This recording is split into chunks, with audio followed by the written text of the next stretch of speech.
आज Doubtnut app download करें। Doubtnut पर अपने सभी गणित, रसायन विज्ञान, भौतिक विज्ञान और जीव विज्ञान के डाउट्स का करो सफाया। बस प्रश्न की फोटो खींचो, एक ही प्रश्न को क्रॉप करो और तुरंत वीडियो सोल्यूशन पाओ। अभी डाउनलोड करें। प्रश्न हमें दिया हुआ है कि उस वैद्युतचुम्बकीय विकिरण का नाम बताएं जिसकी भेदन शक्ति सबसे ज्यादा है या जिसके किसी पदार्थ को भेदने की क्षमता सबसे ज्यादा होती है। उस वैद्युतचुम्बकीय विकिरण का नाम हमें बताना है। तो वैद्युतचुम्बकीय विकिरण जो होते हैं इनके कई प्रकार होते हैं। इनके संगत तरंगदैर्घ्य और संगत उनकी आवृत्तियों के आधार पर। तो वैद्युतचुम्बकीय तरंगों को इस आधार पर एक वर्ग में बांटा गया है जिसे हम बोलते हैं वैद्युतचुम्बकीय स्पेक्ट्रम। ठीक है, और उस वैद्युतचुम्बकीय स्पेक्ट्रम को हम देखें कैसे। देखिए, उसका चित्र यहाँ पर हम बना लेते हैं कि इस तरह अगर हम देख रहे हैं तो ये हमें वैद्युतचुम्बकीय तरंगों के लिए उनके तरंगदैर्घ्य के संगत और उनकी आवृत्तियों के संगत कुछ मान को बता रहा है। ठीक है, ये किस प्रकार से ये अलग अलग विभाजित होते हैं ये भी हमें बताया जा रहा है। अब देखिए, यहाँ पर ध्यान से देखिएगा कि किस क्रम में यहाँ पर तरंगदैर्घ्य और किस क्रम में आवृत्तियां दी गई हैं।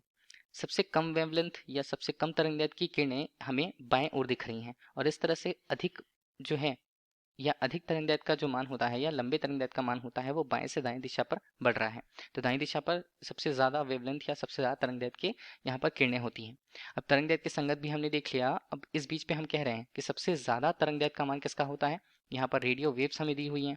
रेडियो वेव्स को हम बोलते हैं रेडियो तरंग। समझा दिया गया कि रेडियो तरंगों के लिए अगर उनके तरंगदैर्घ्य की बात करें, लैम्डा की बात करें, तो लैम्डा का मान यहाँ पर सबसे ज्यादा। उसके बाद सूक्ष्म तरंगों के लिए तरंगदैर्घ्य का मान क्रमशः कम होते जाता है। अवरक्त किरणें, दृश्य प्रकाश, पराबैंगनी और एक्स किरणें होते हुए जो तरंगदैर्घ्य का मान सबसे कम मिलता है हमें, वो किसके लिए होता है, वो गामा किरणों के लिए होता है।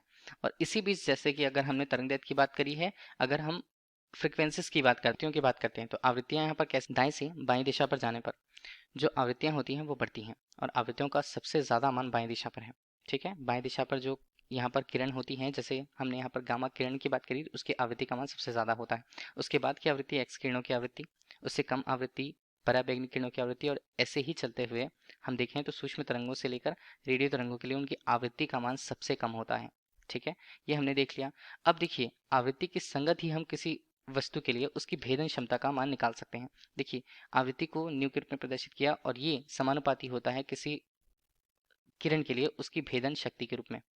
मतलब उसकी भेदन शक्ति या भेदन क्षमता की अगर हम बात कर रहे हैं तो वो आवृत्ति के समानुपाती होती है।